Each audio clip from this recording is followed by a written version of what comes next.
আজ আমি আপনাদের বানিয়ে দেখাবো বাদামের পাকোড়া। ছোট থেকে বড় সবাই খেতে পারবে বা বিকেলের নাস্তা হিসেবেও এটি খেতে পারবেন। এটা বানাতেও খুব বেশি সময় লাগে না। চলুন দেখে নেওয়া যাক। আসসালামু আলাইকুম দর্শক, সবাই কেমন আছেন? আশা করছি সবাই ভালো আছেন। আমি এখানে নিয়ে নিচ্ছি ১ কাপ চীনাবাদাম। চীনাবাদাম তো কম বেশি সবার বাসায় থাকে। আমি একবার বেছে নিয়েছি। আমার সবগুলো বাদামই পরিষ্কার ছিল, তাই আমার বেশি কষ্ট হয়নি। নিয়ে নিব হাফ কাপ বেসন। ১ কাপ বাদামের জন্য হাফ কাপ বেসনে যথেষ্ট। হলুদ মরিচের গুঁড়া ১ চামচ, জিরার গুঁড়া, ধনিয়ার গুঁড়া হাফ চামচ, চালের গুঁড়া ৩ টেবিল চামচ, পরিমাণ মতো লবণ, চাট মসলা ১ চামচ, অল্প একটু ঘি দিয়ে শুকনো উপকরণগুলো ভালোভাবে মিশিয়ে নিয়েছি। ঘন একটা বেটার তৈরি করে নিব।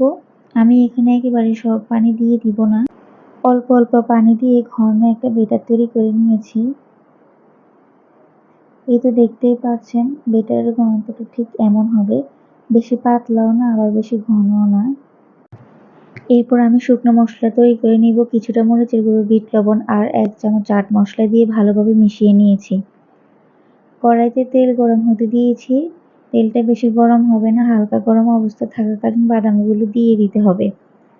বাদামগুলো তেলে ছাড়ার সাথে সাথে নেড়ে দিতে হবে। এক হাত দিয়ে বাদামগুলো তেলে দিতে হবে, অন্য হাত দিয়ে বাদামগুলোকে অনবরত নেড়ে দিতে হবে। না হয় বাদামগুলো একটার সাথে আরেকটা লেগে যাবে। কিছুক্ষণ ভাজার পর দেখবেন বাদামগুলো আলাদা আলাদা ভাজা হয়ে যাচ্ছে। এই তো দেখতেই পাচ্ছেন পাকোড়াগুলো ভাজা হয়ে গেলে নামিয়ে নিব। আসলে ভিডিওতে দেখতে কেমন হয়েছে জানি না, তবে সামনাসামনি দেখতে এটা ভীষণ মজা হয়েছে আর ভীষণ ক্রিস্পি হয়েছে। এই স্ন্যাক্সগুলো চাইলে আপনারা চায়ের সাথেও খেতে পারেন। আমার এই স্ন্যাক্স রেসিপিটি আপনাদের কাছে কেমন লেগেছে অবশ্যই কমেন্ট করে জানাবেন। আর আপনারা এটা বাসায় তৈরি করবেন অবশ্যই। আমার চ্যানেলটিকে যারা এখনো সাবস্ক্রাইব করেনি তারা সাবস্ক্রাইব করে পাশে থাকবেন। পুরো ভিডিওটি দেখার জন্য সবাইকে অসংখ্য ধন্যবাদ।